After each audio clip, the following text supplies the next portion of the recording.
Dan untuk mengetahui perkembangan penyidikan kasus begal warteg di kawasan Pesanggerahan Jakarta Selatan pada Selasa dini hari 21 Januari lalu, sudah bersama kami akan berbincang bersama di Metro hari ini Kapolres Metro Jakarta Selatan Kombes Pol Bastoni Purnama. Pak Bastoni, selamat sore. Selamat sore Mas Rory. Pak Bastoni, bisa diceritakan terlebih dahulu apa sih sebenarnya motif dari keempat pelaku ini untuk melakukan begal? Apakah murni perampasan harta benda atau ada motif yang lain?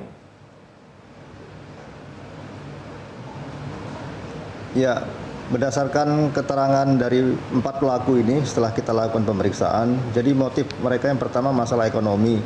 Jadi uang hasil pemerasan dan pengancaman sebanyak 950.000 dan handphone itu mereka jual, kemudian mereka gunakan untuk keperluan makan sehari-hari. Kemudian juga mereka gunakan untuk membeli narkoba. Karena pada waktu penangkapan tersangka HW itu ditemukan juga barang bukti narkoba berupa sabu sebanyak 1 paket. Jadi motifnya yang pertama adalah karena ekonomi, yang kedua adalah karena adiktif narkoba atau kecanduan narkoba. Apakah ini merupakan aksi yang dilakukan pertama kalinya oleh keempat tersangka ini atau ini sudah sekian kalinya, Pak Kapolres? Ya, untuk tersangka inisial PS dan SB itu merupakan residivis. Mereka sudah pernah melakukan hal yang sama dan pernah ditangkap diproses juga di Jakarta Selatan.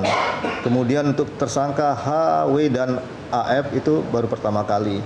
Tapi ini akan terus kita dalami apakah setelah kejadian atau sebelum kejadian ada kasus-kasus yang serupa. Oleh karena itu apabila ada masyarakat yang merasa pernah diancam atau diperas oleh keempat orang pelaku ini, silakan segera melapor ke kita, ke Polsek atau Polres untuk kita lakukan penyidikan. Pak Kapolres, ini nampaknya empat tersangka ini tahu bahwa dia dikejar oleh polisi, makanya langsung ada yang ke Jawa Barat, ada yang ke Sumatera Selatan, Jagakarsa begitu. Apakah cukup sulit untuk menangkap keempat orang ini, Pak? Ya, memang cukup sulit karena memang beritanya sudah ramai di medsos, juga di pemberitaan di media juga sudah ramai. Oleh karena itu kita akhirnya merubah metode kita dalam penyelidikannya, kita menyebarkan foto-foto DPO ini. Alhamdulillah dengan kita menyebarkan foto-foto DPO ini dan dibantu oleh rekan-rekan media sehingga ada dari beberapa masyarakat yang mengetahui keberadaan pelaku ini menginformasikan ke kita, ke Polres Jakarta Selatan dan Polsek Pesanggerahan. Kemudian berdasarkan informasi ini kita melakukan penangkapan terhadap 4 pelaku ini. Yang pelaku pertama HW itu kita tangkap di Sumsel, kemudian pelaku AF itu di Serengseng Sawah, kemudian pelaku PS dan SB kita tangkap di Gunung Siam, Bogor. Baik, Pak Kapolres, pertanyaan terakhir saya, apa saran Anda, himbauan Anda untuk pemilik warteg 24 jam dan juga masyarakat yang misalnya membeli makanan di warteg tersebut pada waktu malam hari atau dini hari?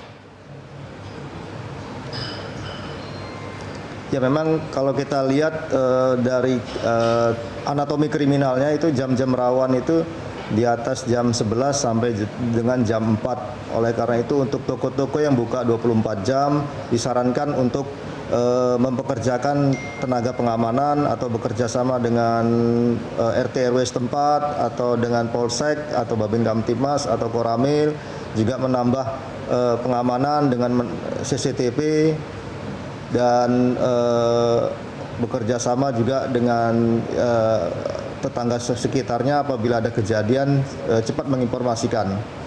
Baik, ini terbukti ya adanya CCTV juga membantu kepolisian dan juga membantu kita untuk mengetahui apa sebenarnya terjadi sehingga keempat tersangka bisa ditangkap. Terima kasih Kapolres Metro Jakarta Selatan Kombes Pol Bastoni Purnama atas waktunya di Metro hari ini, Pak.